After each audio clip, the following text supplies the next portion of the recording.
જય સિયારામ, જય સિયારામ. બધા સત્સંગ પરિવારના સદસ્યો, માતાઓ, બહેનો, ભાઈઓ, વડીલો, બાળકો બધાને મારા સપ્રેમ જય સિયારામ. આજે 24મી જુલાઈ શુક્રવાર. આજે શ્રાવણ મહિનાની ચતુર્થી તિથિ થઈ. શ્રાવણ મહિનાનો પહેલો શુક્રવાર એટલે આમ તો આજે જીવંતિકા વ્રત પણ ખરું. આપણી સંસ્કૃતિમાં કેટલા બધા વ્રતો, જીવંતિકા વ્રત, જીવંતિકા માતાની પૂજા અર્ચના અને વ્રત રાખે. આજના દિવસે બહેનો પીળા વસ્ત્ર ન પહેરે, લાલ વસ્ત્રો જ પહેરે. નવસારીમાં અને રાજકોટમાં અને જીવંતિકા માતાના મંદિરો છે. તો આ બધા વ્રતો અને એ બધું આપણી પરંપરા છે, આપણી શોભા છે. આપણને ઘડવા માટેના આ બધા દિવસો છે. દિવસો વીતવા લાગ્યા. આવો આપણે સત્સંગમાં પ્રવેશ કરીએ. શ્રી ગુરુ ચરણ સરોજ રજ નિજ મન મુકુર સુધારી બરનવ રઘુબર બિમલ યશ જોદાયક ફલચારી બુદ્ધિહીન તનુ જાનિકે સુમિરો પવન કુમાર બલ બુદ્ધિ વિદ્યા દેવ મુહી હરમ કલેશ વિકાર ગરુડ મહાજ્ઞાની ગુણ રાશિ હરિ સેવક યતિ નિકટ નિવાસ. ભગવાન શિવજી આ કથા ભવાનીને સંભળાવે છે, જગદંબાને સંભળાવે છે કે દેવી, નારદજીએ ગરુડજીને બ્રહ્માજીની પાસે મોકલ્યા. બ્રહ્માજીએ પણ સંશય દૂર ન કર્યો. બ્રહ્માજીએ સ્વાગત કર્યું, સન્માન કર્યું અને કહ્યું, ગરુડજી, તમને જે રોગ થયો છે એના વૈદ્ય તો ભગવાન શંકરજી છે, માટે બીજાને કોઈને પૂછતા નહીં. અને બેન તે શંકર પહી જાવું તાત અનત પૂછવું જનિકાવ. બીજા કોઈને પૂછ્યો નહીં. અને એટલે ગરુડજીના મનમાં થયું કે બરાબર છે, તહીં હોય તવ સંશય હાનિ. તમને જે સંદેહ થયો છે એ ત્યાં મટશે. ગરુડજી ભગવાન શંકરજીની પાસે આવે. ભગવાન ભોળાનાથ કે છે કે બરાબર એ વખતે પરમાતુર બિહંગપતિ આયવું તબમો પાસ અને જાત રહેવું કુબેર ગ્રહ રહ્યું ઉમા કૈલાસ. અને એ વખતે બરાબર હું કુબેરજીને ત્યાં જવા માટે નીકળ્યો હતો. કુબેરજીને ઘરે જવા માટે, કુબેરજીના મહેલે જવા માટે, એને મળવા માટે હું બરાબર નીકળ્યો અને ત્યાં ગરુડજી આવ્યા. તે મમ પદ સાદર શિરુનાવા. ગરુડજી આવ્યા એટલે સ્વાભાવિક, હવે આપણે ગમે ત્યાં જતા હોય પણ કોઈ આવી જાય તો આવકારો મીઠો આપજે રે. તારે આંગણીએ એ કોઈ આશા કરીને જો આવે, એ આવકારો મીઠો આપજે.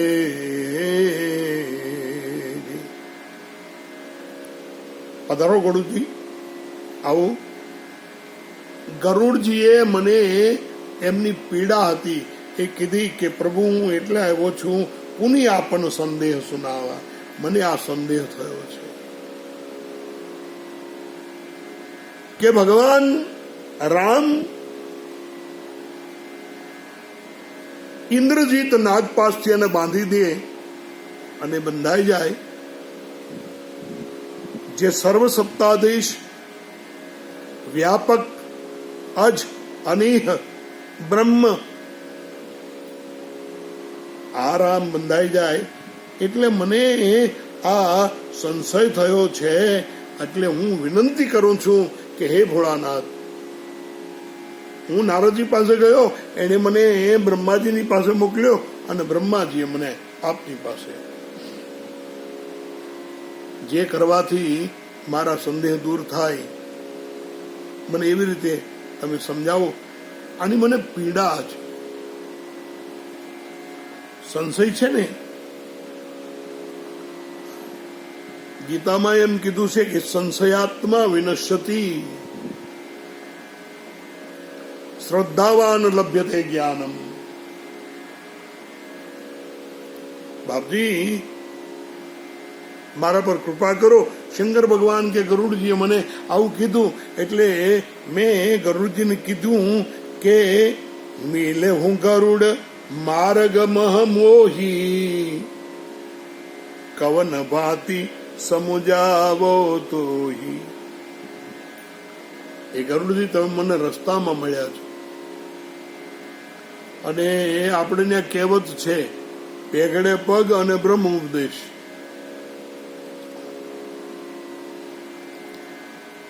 હે ગરુડજી, હું કેવી રીતે તમને સમજાવી શકું, પણ સાંભળો. તબ હોઈ સબ સંશય ભ્રંગા જબ બહુ કાલ કરીય સત્સંગા. જ્યારે બહુ સમય સુધી સત્સંગ કરીએ, બહુ કાળ. ઇતિહાસના તો એવા દાખલા છે કે કેટલા જન્મો પછી સત્સંગ પડ્યો છે. માટે ગરુડજી તમને સમજાવવા અત્યારે હું કુબેરજીને ત્યાં જાઉં છું અને તમે મને રસ્તામાં મળ્યા તો પણ એમ કરો, બહુ કાળ સુધી સત્સંગ કરવો જોઈએ તો એને માટે સમય જોઈએ. જો ભાઈ, ભગવાનની સેવા માટે, ભગવાનની પૂજા માટે, ભગવાનના ધ્યાન માટે, ભગવાનનો વિચાર કરવા માટે અથવા તો એનું થેન્ક યુ કરવા માટે માણસની પાસે સમય નથી. ભાગ ભાગ ભાગ ભાગ ભાગ ભાગ, ખબર નથી શું કરી લેવાનો માણસ.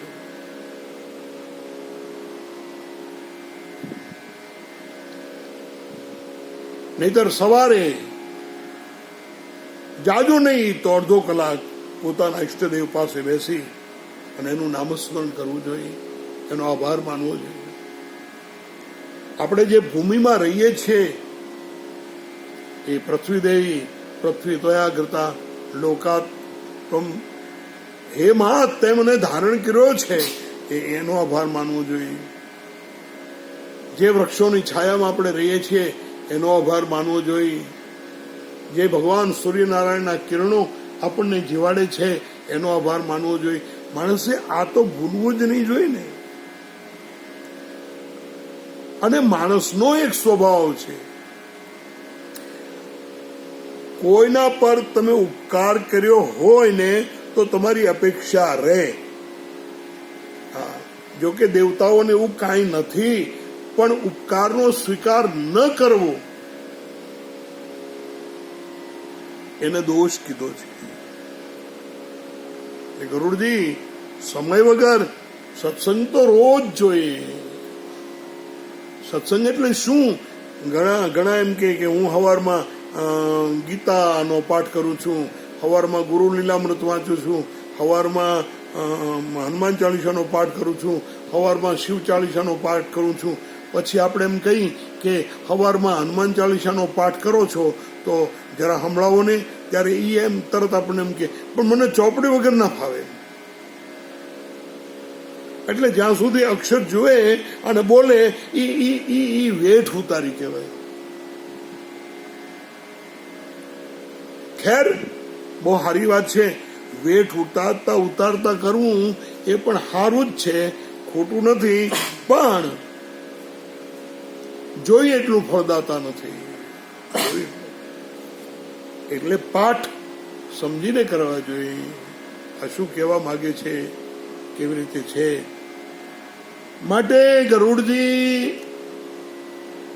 તબહી હોય સબ સંશય ભંગા, જબ બહુકાલ કરીય સત્સંગા. જ્યારે ઘણા સમય સુધી તમે સત્સંગ કરશો ત્યારે, એટલે એક કામ કરો, સુનિયત હરિકથા સુહાઈ, નાના ભાતિ મુનિ ન જોગાઈ. તમે ભગવાનની કથા સાંભળો. હરિકથા, હરિકથા એનો અર્થ એક થાય હરિ. હરિ એટલે હરણ કરવા વાળો, જે આપણા મોહને હરી લે એનું નામ કથા. જે આપણા મોહને રોજ દૂર કરે એનું નામ કથા. જય હું આદિ મધ્ય અવસાના, પ્રભુ પ્રતિપાદ્ય રામ ભગવાના. જેનો આદિ નથી, જેનો અંત નથી, એવા ભગવાન રામ, એની જ્યાં નિત્ય કથા થાય છે ત્યાં તમે જાઓ. અને એવું એક ઠેકાણું છે કે ત્યાં તમે જાઓ અને જાય સુનત સકલ સંદેહા, રામચરણ હોય અતિ નેહા. તમે ત્યાં જઈ અને સમય આપો. આપણે ત્યાં એમ કહેવાય છે, વડીલોને સમય આપો, ભગવાનને સમય આપો, ઈશ્વરને સમય આપો. અને માણસ એક જ વાત કહે છે, સમય નથી. બહુ જૂનું એક ગીત મને યાદ આવે કે એક માણસે ભગવાન કૃષ્ણને એમ કીધું, કૃષ્ણ તમોને, દેશરાગમાં છે, એક જ પૂછું હે જગના રચનાર. કૃષ્ણ તમોને એક જ પૂછું હે જગના રચનાર. એક જીવનને લાખ ઉપાધિ, કેમ જીવે જીવનાર હે જગના રચનાર. મહારાજ, એક જીવન લાખ ઉપાધિ. ભગવાન કહે છે કે ભલા માણા, ઉપાધિ મેં ક્યાં મોકલી, ઉપાધિ તું ઊભી કરસ. કરોળિયો પોતે જાળ બાંધે અને પોતે એમાં ફસાઈને મરે છે. ભગવાન કહે છે કે હું મારતો નથી. સમય આપો, સત્સંગ માટે સમય આપો, ચિંતન માટે સમય આપો, ધ્યાન માટે સમય આપો. કેમ બિનુ સત્સંગ ન હરિકથા. ભગવાન શિવજી કહે છે, હે ગરુડજી, તા બિન મોહન ભાગ. સત્સંગ ન હોય, હરિકથા ન હોય તો તા બિન મોહન ભાગ, મોહ જાય નહીં.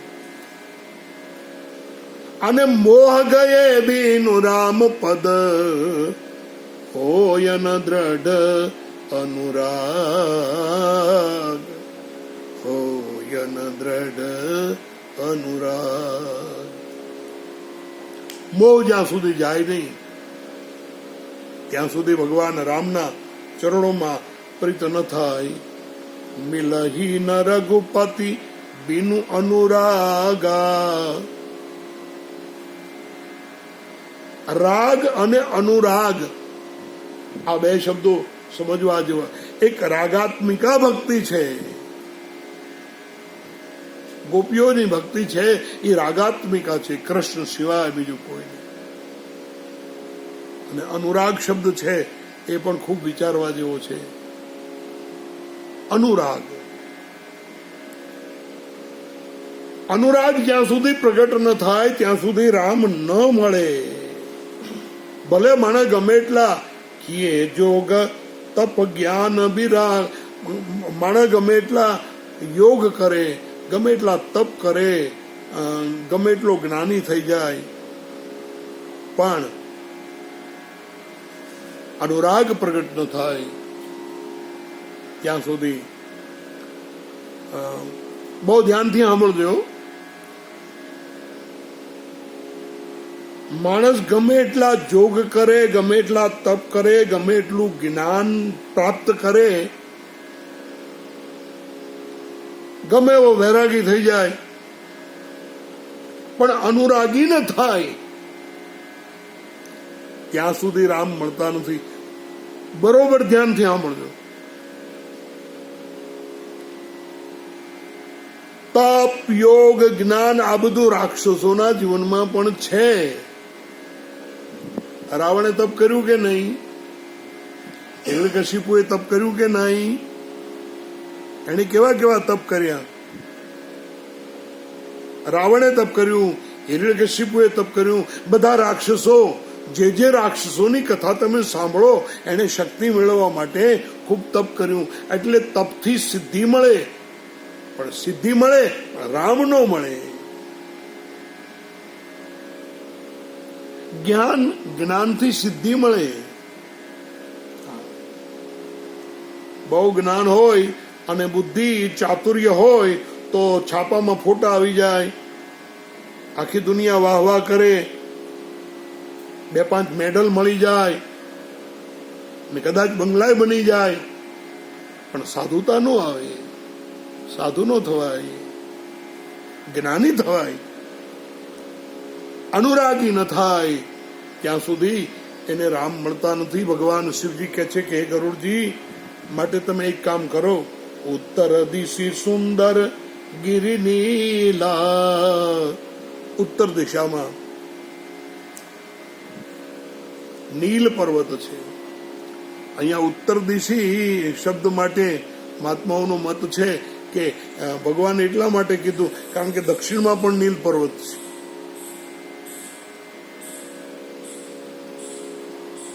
જો દક્ષિણના પહાડો તમે જોજો, કેરળના પહાડો તમે જોજો, અને હિમાલયના પહાડો જોજો. હવે કેરળની પહાડીમાં તમે ફર્યા હશો, શબરીમાલા અને બધું તમે જુઓ તો ત્યાં તમે વિચરો તો ત્યાં તમારા મનની સ્થિતિને તમે જોજો. અને ઉત્તરાખંડમાં તમે જાઓ, હિમાલયમાં જાઓ, બદ્રીનાથ જાઓ, કેદારનાથ જાઓ, અને ત્યાં તમારા મનની સ્થિતિને તમે જોજો. ત્યાં તમને બીક નહીં લાગે. ઉત્તરાખંડમાં ત્યાં તમને માણસની બીક નહીં લાગે, કારણ કે દેવો જ વસે છે.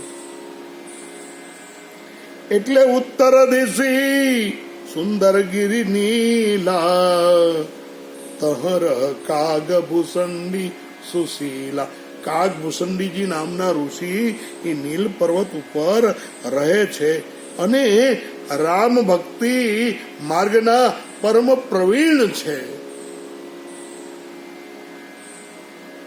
પૂર્ણ રામ ભક્ત છે. જ્ઞાની ગુણગ્રહ બહુ કાલી. જો એક વાત સાંભળજો, સમજવું એ વાત અલગ છે અને સમજાવવું એ વાત પણ અલગ છે. ઘણા સમજે પણ સમજાવી ન શકે, અને ઘણા છે એ એવું સમજાવી દે, એવું તમને સમજાવી દે, તમારે ન જોતું હોય એવું ફિટ કરી દે. એને આપણે અત્યારની ભાષામાં કઈ સેલ્સમેન વૃત્તિ, તમારા મગજમાં એવું ઠસાવી દે. આમને નામ જ હોય, આમને નામ જ હોય. હા, અને ઘણા સમજે પણ સમજાવી ન શકે.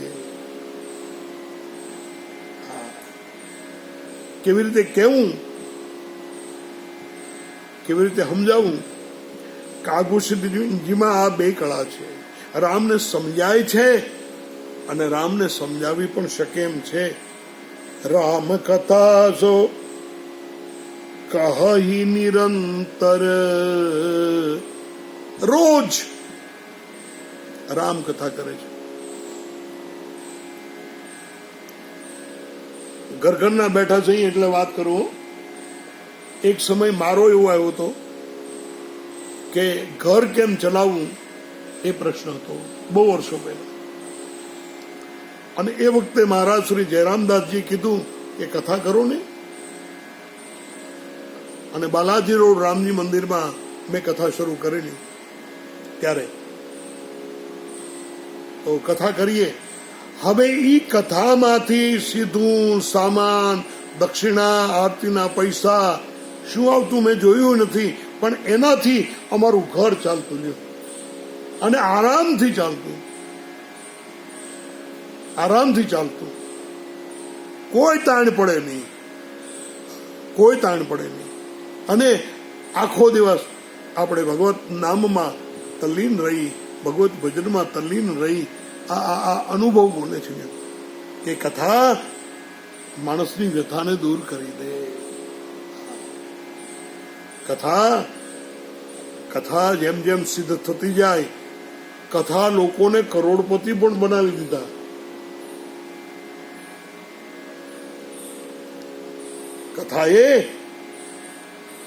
કથા છે.